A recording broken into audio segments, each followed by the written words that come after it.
Hi అండి, నేను మీ లావణ్య. ఈరోజు నేను మీకు జీలకర్రతో వెయిట్ లాస్ ఏ విధంగా అవ్వాలో, ఏ విధంగా తీసుకుంటే జీలకర్రతో వెయిట్ లాస్ అవుతారో చూపించబోతున్నా. ముందుగా ఒక గిన్నెలోకి 1 గ్లాస్ వాటర్ తీసుకోవాలి. 1 టేబుల్ స్పూన్ జీలకర్ర తీసుకొని 4 to 5 minutes వాటర్ని మరిగించుకోవాలి. ఈ జీలకర్ర తినడం వలన జీర్ణశక్తి పెరుగుతుంది. బ్లడ్లో ఉండే గుండె జబ్బులకు సంబంధించిన ట్రైగ్లిజరైడ్స్, ఫ్యాట్ సెల్స్ని తగ్గిస్తుంది. ముఖ్యంగా ఈ జీలకర్ర కొవ్వు కరగడానికి చాలా బాగా ఉపయోగపడుతుంది. ఇన్సులిన్ రెసిస్టెన్స్ని కూడా తగ్గిస్తుందండి. జీలకర్రలో యాంటీ ఆక్సిడెంట్స్ అధికంగా ఉంటాయి. ఈ జీలకర్ర సన్నగా అవ్వాలనుకునే వారికి చక్కటి ఔషధంలా పనిచేస్తుంది.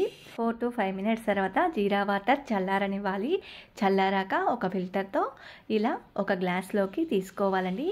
ఇప్పుడు హాఫ్ లెమన్ తీసుకొని జీరా వాటర్కి లెమన్ జ్యూస్ యాడ్ చేసుకోవాలి. ఈ నిమ్మరసంలో రిచ్ విటమిన్ సి ఉంటుంది. ఇమ్యూనిటీ పెంచడంలో, స్కిన్ హెల్తీగా ఉండడంలో ఈ నిమ్మరసం చాలా బాగా ఉపయోగపడుతుంది. ఇప్పుడు 1 స్పూన్ హనీ తీసుకుంటున్నాను. ఈ హనీ వాడడం వలన తొందరగా శక్తి రావాలనుకుంటే హనీ వాడితే సరిపోతుందండి. ఈ హనీలో యాంటీ ఆక్సిడెంట్స్ అధికంగా ఉంటాయి. సన్నగా అవ్వాలనుకునే వారికి హనీ చాలా బాగా ఉపయోగపడుతుందండి. ఇప్పుడు కరివేపాకు తీసుకుంటున్నాను.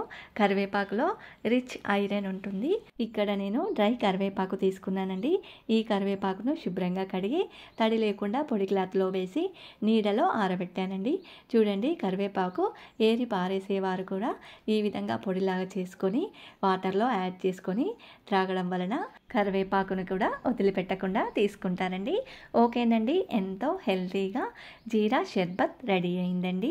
వెయిట్ లాస్ అవ్వాలనుకునే వారికి, డైజెషన్ ప్రాబ్లం ఉన్నవారికి, హార్ట్ ప్రాబ్లమ్స్ ఉన్నవారికి, డయాబెటిక్ పేషెంట్స్కి చాలా బాగా ఉపయోగపడుతుందండి.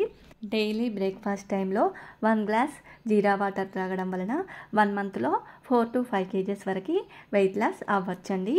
ఇమ్యూనిటీని పెంచి ఎంతో హెల్తీగా డైజెషన్ ప్రాబ్లమ్స్ని తగ్గించి ఫ్యాట్ బర్నింగ్ చేసే జీలకర్ర షర్బత్ రెడీ అయిందండి.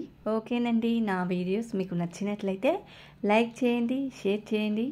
నా ఛానల్ని ఇంతవరకు సబ్స్క్రైబ్ చేసుకొని వారైతే తప్పకుండా సబ్స్క్రైబ్ చేసుకోండి. ఓకే.